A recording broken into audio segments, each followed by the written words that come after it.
मतलब आपका कहना है कि वो एक टूरिज्म में गए थे, टूरिस्ट बन के कई प्लेस में घूमने गए थे और कुछ इसका राय नहीं था। देखिए, हमने तो साफ यही स्पष्ट करें, जब तक ये व्हाइट पेपर जारी नहीं करेंगे तब तक तो हम यही कहेंगे, यही संदेह व्यक्त करेंगे। लेकिन जो भी फोटोज सामने आई हैं, जो भी बातें सामने आई है, कई कई कंपनियों के साथ में उन्होंने फोटोज जो डाले अपने अपने सोशल मीडिया हैंडल में, उससे साफ पता चलता है कि कोई गंभीरता वाला काम हुआ नहीं। मुझे लगता है कि सबसे पहले राहुल गांधी जी को बात करके हेमंत सोरेन जी से उनको उस मंत्री को इस्तीफा दिलवाना चाहिए, उसको निलंबित करना चाहिए। उसके बाद अगर संविधान यात्रा निकालते, सम्मान यात्रा निकालते, तो राज्य की जनता, देश की जनता समझ जाती है कि हाँ, ये सही काम कर रहे हैं। आप संविधान का अपमान करने वाले को गोदी में बैठाए हुए और दूसरा तरफ संविधान बचाने को लेकर रैली निकाल रहे हैं। तो ये दोहरी नीति, ये दोगली नीति नहीं चलेगी। आपको बाबा साहब के साथ खड़ा हो या शरीयत के साथ खड़ा हो, आपको स्पष्ट करना पड़ेगा कि आप संविधान के साथ खड़े हैं कि शरीयत के साथ खड़े हैं।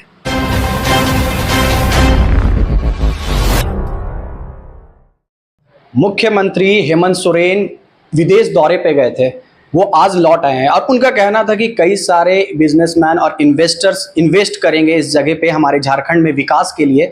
इसी विषय में हम बात करेंगे भाजपा नेता अशोक जी से, क्या कहना है उनका।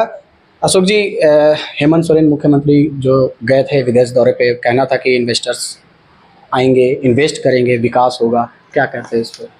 देखिए, मुख्यमंत्री जी 2 दिवसीय 2 देशों के दौरे में वो स्पेन और स्वीडन गए हुए थे। अब मुझे लगता है कि जो फोटोज़ आ रही थी, जो पब्लिक डोमेन पे जो फोटोज़ आ रही थी, उसमें मुख्यमंत्री जी कहीं से भी नहीं लग रहे थे कि वो इन्वेस्टर्स मीट करने गए हैं। वो लग रहा था कि वो टूरिस्ट मीट करने गए हुए हैं, अपने परिवार को लेके वो घूमने गए हुए हैं। आप ध्यान से देखेंगे कि कभी वो ट्रैक पैंट के साथ नज़र आते हैं, कभी वो कैमरा के साथ नज़र आते हैं, कभी वो ट्रैवलर बैग के साथ नज़र आते हैं, या कभी अपने लोगों के साथ घूमते हुए नज़र आते हैं। तो मुझे लगता है कि मुख्यमंत्री जी आज वो लौट गए हैं, उनको एक वाइट पेपर जारी करनी चाहिए कि आप 2 दिन के 2 देशों के दौरा किए, इन्वेस्टर्स के साथ किस किस इन्वेस्टर्स के साथ बैठे, किस किस जो ऑर्गेनाइजेशन के साथ बैठे, पूरी की पूरी आप राज्य की जनता को आप पूरी ब्रीफ करें कि किस किस कंपनी के साथ में, किस किस लोगों के साथ में आपकी सहमति बनी है जो झारखंड आने के लिए तैयार हुए हैं। तो मुझे लगता है कि मुख्यमंत्री जी का जो 2 देश का जो दौरा था, उसको अपने राज्य की जनता को विश्वास पे लेने के लिए, बताने के लिए पूरे एक श्वेत पत्र और व्हाइट पेपर जारी अपनी पत्नी के साथ गए हैं, कल्पना सोरेन भी साथ में गई थी, तो क्या वो एक विधायक है, गांडे विधानसभा के एक विधायक है, जबकि वहाँ पे जाने के लिए मंत्री मंडल का भी होना जरूरी रहता है, लेकिन वो अपनी पत्नी के साथ गए, अपने परिवार के साथ गए। देखिए, आप ध्यान से देखेंगे कि मुख्यमंत्री जी किस काम को लेकर गए हैं। एक तो पर्यटन के क्षेत्र में, झारखंड में कैसे पर्यटन के क्षेत्र का बढ़ावा हो, और जो माइंस का जो सेक्टर है, माइंस के सेक्टर में कैसे उसको बढ़ावा मिले। आप ध्यान से देखेंगे कि जो इंडस्ट्री है, इंडस्ट्री का भी को लेकर भी गए थे। तो जो इंडस्ट्री मिनिस्टर है, जो उद्योग मंत्री है, वो इस दौरे में नहीं थे। पर्यटन के क्षेत्र को लेकर वहाँ चर्चाएं हुई, पर्यटन मंत्री नहीं थे। ये 2 मंत्री नहीं थे, पर्यटन मंत्री भी नहीं थे और उद्योग मंत्री भी नहीं थे, लेकिन उनकी पत्नी कल्पना सोरेन जी, सिर्फ वो विधायक है, वो गई थी। तो इससे पता चलता है कि ये जो दौरा है वो कोई गंभीरता वाला दौरा नहीं है, कोई राज्य को आगे बढ़ाने का दौरा नहीं है, ये परिवार को घुमाने का दौरा था। मतलब आपका कहना है कि वो एक टूरिज्म में गए थे, टूरिस्ट बन के कई प्लेस में घूमने गए थे और कुछ इसका राय नहीं था। देखिए, हमने तो साफ यही स्पष्ट करें, जब तक ये व्हाइट पेपर जारी नहीं करेंगे तब तक तो हम यही कहेंगे, यही संदेह व्यक्त करेंगे। लेकिन जो भी फोटोज़ सामने आई हैं, जो भी बातें सामने आई है, कई कई कंपनियों के साथ में उन्होंने फोटोज़ जो डाले अपने अपने सोशल मीडिया हैंडल में, उससे साफ पता चलता है कि कोई गंभीरता वाला काम हुआ नहीं है। आप जिस टेस्ला की बात कर रहे हैं, एलन मस्क वाला, ये टेस्ला दूसरा है। आप उसी तरह से जो बार्सिलोना जो फुटबॉल क्लब के साथ जो किए हैं, उनकी जो स्थिति है, रैंकिंग आप देखेंगे कि वो किस रैंक पे है। तो कहीं ना कहीं पूरा का पूरा विरोधाभास है। तो मुझे लगता है कि मुख्यमंत्री जी को पूरी व्हाइट पेपर जारी करनी चाहिए और विस्तार से बताना चाहिए कि इतने दिन के दौरा में वो राज्य की जनता का पैसा, राज्य की जनता के टैक्स का पैसा का सदुपयोग किए हैं या उसका दुरुपयोग किया है, ये स्पष्ट बतानी चाहिए। भाजपा की सरकार में भी एक बार झारखंड में मिटा हुआ था और विकास की बात की गई थी, कई सारे इन्वेस्टर्स भी आएंगे, तो वो भी एक विफल दिखा। तो क्या लगता है ये भी हेमंत सरकार की भी जो ये भी गई है विदेश दौरा, तो वो भी विफल रही? देखिए, हमने एक प्रयास किया था, रघुवर दास जी की सरकार ने प्रयास किया था कि मोमेंटम झारखंड के माध्यम से आप देखेंगे कि टेक्सटाइल इंडस्ट्री जो झारखंड में काफ़ी एक अच्छे तीव्र गति से आगे बढ़ता हुआ दिखाई दिया था। कई ऐसे राज्य के बेरोजगार युवक युवतियों को यहाँ पर रोजगार दिया गया था टेक्सटाइल इंडस्ट्री के माध्यम से। कई ऐसे सेक्टर्स में आप देखेंगे कि प्राइवेट सेक्टर्स हो, चाहे सर्विस सेक्टर हो, मैन्युफैक्चरिंग यूनिट हो, कई ऐसे मोमेंटम झारखंड के बाद में आपको झारखंड में बनते हुए दिखाई देगा। लेकिन जैसे ही सरकार 2019 के बाद में बदलती है, पूरी की पूरी जो बीजेपी सरकार ने जो मेहनत कर हेमंत सोरेन सरकार ने ध्वस्त करने का काम किया, पूरी टेक्सटाइल इंडस्ट्री जिसमें हजारों लाखों की संख्या में झारखंड के झारखंडी बच्चे बच्चियाँ, युवक युवतियाँ जो वहाँ रोजगार करते थे, जो वहाँ काम करते थे, सब सड़क पर आ गए। पूरी की पूरी टेक्सटाइल फैक्ट्री बंद पड़ गई है।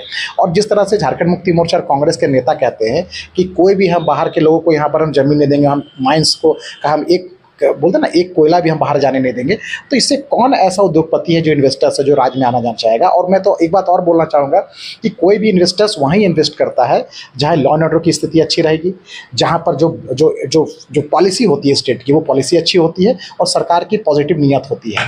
आप देखिए कि तीनों के मामले में ये सरकार पूरी की पूरी विफल है।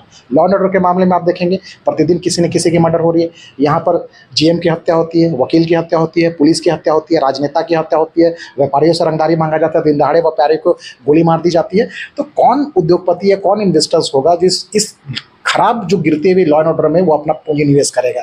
तो मुझे लगता है कि सरकार को अच्छी पॉलिसी बननी चाहिए, सरकार को अपने लॉ एंड ऑर्डर कानून व्यवस्था को दुरुस्त करनी चाहिए और राज्य सरकार को ये भी चाहिए कि जो यहाँ पर आपके नेता जो बार बार उग्र भाषण देकर यहाँ के उद्योगपति को जो बाहर से यहाँ कमाने आए उसको बार बार आप थ्रेटन करने का काम करते हैं, तो ऐसे लोगों को भी लगाम लगाने की आवश्यकता है। क्योंकि आप बार बार देखेंगे कि जेएमएम के नेता बार बार ये कहते हैं कि हम बाहर के लोगों को यहाँ पर आने नहीं देंगे, यहाँ से कोयला जाने नहीं देंगे। तो ऐसे में तो फिर इस राज्य का भगवान ही मालिक है। एक तरफ मुख्यमंत्री जी स्वीडन स्पेन से आप उद्योगपति यहाँ इन्वेस्टर्स लाना चाह रहे हैं और आपके नेता आपके प्रवक्ता बोलते हैं कि हम यहाँ से किसी को हम ले जाने नहीं देंगे, तो ऐसे काम नहीं चलेगा। एक तरफ आप अडानी को गाली देते हैं पानी पी पी के कि अडानी पूरा देश को बेच दिया, मोदी जी उस अडानी के हाथों बेच दिए, और आप अडानी को रेड कारपेट बिछा के आप उनको बुलाते हैं, उनको आवाभगत करते हैं। तो मैं तो सवाल यही पूछना चाहता हूँ ना कि चुनाव से पहले आप बोलते थे कि अडानी ने मोदी ने अडानी के हाथों देश बेच दिया, तो क्या आप भी झारखंड को बेचवाने के लिए अडानी को इन्वाइट कर रहे हैं, बुला रहे हैं? तो देखिए ये दोहरी नीति नहीं चलेगी। आपको अपनी नीयत स्पष्ट करनी चाहिए कि आपको अगर उद्योगपति को लाना है तो नीयत और नीति दोनों स्पष्ट होनी चाहिए। अशोक जी, 6 मई को कांग्रेस द्वारा संविधान बचाओ रैली निकाला जा रहा है, जबकि जेएमएम के नेता, गठबंधन की सरकार में जेएमएम के नेता ने कहा था, हाफिजुल हसन का कहना है कि सीने में कुरान रखता है, हाथ में संविधान रखता है, और वही नेता जो है उन संविधान बचाओ रैली निकाला जाता है गठबंधन में।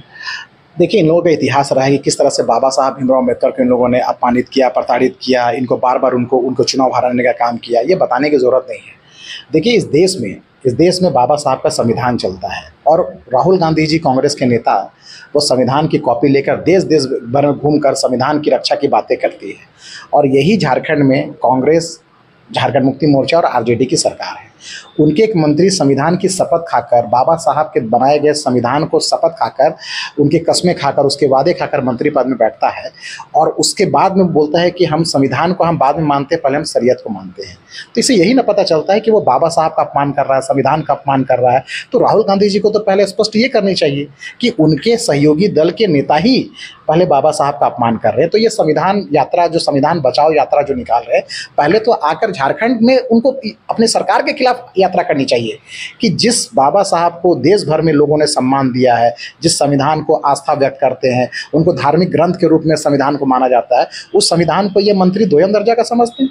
तो मुझे लगता है कि सबसे पहले राहुल गांधी जी को बात करके हेमंत सोरेन जी से उनको उस मंत्री को इस्तीफा दिलवाना चाहिए, उसको निलंबित करना चाहिए। उसके बाद अगर संविधान यात्रा निकालते, सम्मान यात्रा निकालते, तो राज्य की जनता, देश की जनता समझ जाती है कि हाँ ये सही काम कर रहे हैं। लेकिन एक तरफ में आप संविधान का अपमान करने वाले को गोदी में बैठाए हुए और दूसरा तरफ संविधान बचाने को लेकर रैली निकाल रहे हैं। तो ये दोहरी नीति, ये दोगली नीति नहीं चलेगी। आपको बाबा साहब के साथ खड़ा हो या शरीयत के साथ खड़ा हो, आपको स्पष्ट करना पड़ेगा कि आप संविधान के साथ खड़े हैं कि शरीयत के साथ खड़े हैं।